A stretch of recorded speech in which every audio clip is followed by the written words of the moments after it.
ละเดบ่บดใจแข็งฟังเตอะป้อแม่ตึงซอละอ่อนตึงบ่ฮือได้แย่มันจะแน่ก็มันแน่ตึงมาฟังกันก่อนซิดไหลเปิ้นว่างูไหลเหล่าจีจ้าข้าเจ้าสู้ตึงบ่ถอยขอบหมูป้อแม่ลงมาฟังกันก่อนถ้าลงคงคาจะเป็นเนื้อก็ว่านะ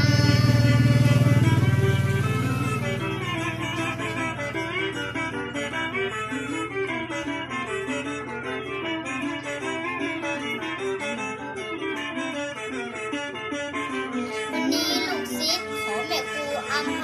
รได้มาต่อกองข้างกันคนพามดี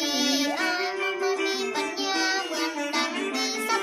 กัดตัวเฮามาฮักแต่มาสอนถวายแล้วแต่คนฟังเปิ้นนั้นจะหักใจถ้าเอ็นดูหน่อยในกะเล่าว่าได้สักร้อยชาวสระอ่อนน่าจะได้ประสบการณ์คนเป็นแสนพระจันทร์เฮามันแสนยิ่งคอยกระจังก็ตัวนั้นมันมีสักร้อยกระจังสระอ่อนน้อย